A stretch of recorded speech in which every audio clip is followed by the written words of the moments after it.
समस्त गोपिकाएं नृत्य कर रही हैं, गोपगण एकत्रित हुए हैं, सबके हृदय में ठाकुर जी के दर्शनों की लालसा है। तो सब द्वार पर चले आ रहे हैं। द्वार पर आते ही कहते हैं बधाई हो मैया, बधाई हो, लाला के जन्म की बहुत बहुत बधाई हो। और मैया जो ही सुनती है, अरे सखी आजा आजा, देख लाला के दर्शन कर ले, कितना प्यारो लाला है। सखी दौड़ करके आती है, लाला के दर्शन करती है। लाला के दर्शन करके इतनी मगन हो जाती, बोले मैया आज तो मैं खूब महंगी बधाई लूंगी। मैया ने कहीं मांग ले तुझे जो चाहिए। तो बोली मैया तुम अपने मन से ही दे दो। मैया ने अपना एक कंगन उतारा और कंगन उतार करके कहा कि देख बहुत कीमती है, कन्हैया के बाबा ने बनवा करके दिया था, ये तू ले जा आज मेरी तरफ से। उसने कंगन लिया, बोले कंगन तो हल्का सा लग रहा है, तुम्हारे गले का जो हार है वो ज्यादा भारी है।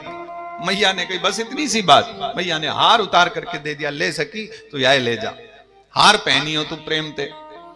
गोपिका ने वो हार लिया और अपने गले में बांध करके उसको धारण करके जो मगन हो करके नाची है, चली जा रही है।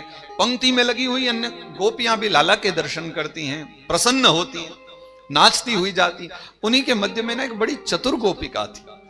मैं चतुर इसलिए कहूंगा कि भैया ठाकुर जी के दर्शनों में अगर कोई चतुरता दिखलाए तो वही वास्तविकता में चतुर है। सांसारिक दुनियादारी में अगर चतुरता दिखलाए तो वो कैसी चतुरता। मैं एक दिन देख रहा था कि किसी मंदिर में बहुत ज्यादा भीड़ हो रही थी और पंक्ति इतनी लंबी थी कि कम से कम आधा पौना किलोमीटर लंबी या शायद 1 किलोमीटर होगी। बहुत लंबी पंक्ति, एक के पीछे एक लोग लगे हुए, और वहां जाने का कोई मतलब तात्पर्य नहीं। और आप आगे बढ़ो तो कोई भी डांट देगा, भैया पीछे लगो, पीछे जा नहीं सकते। उतने में एक व्यक्ति को थोड़ा बुद्धि सूझी, बोले भैया ऐसे तो नंबर 4 घंटे पीछे आएगा दर्शनों का।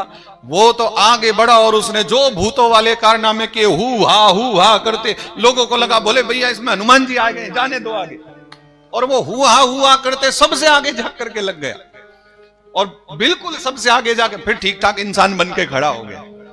तब हमारे संग जो एक प्राणी थे उन्होंने कहा कि बताओ ऐसी बेईमानी के संग ठाकुर जी के दर्शन करने जा रहे हैं। मैंने कहा भैया भक्तों का यही भाव है कि अगर दर्शनों के लिए बेईमानी भी करनी पड़े तो ठाकुर जी नाराज नहीं होंगे।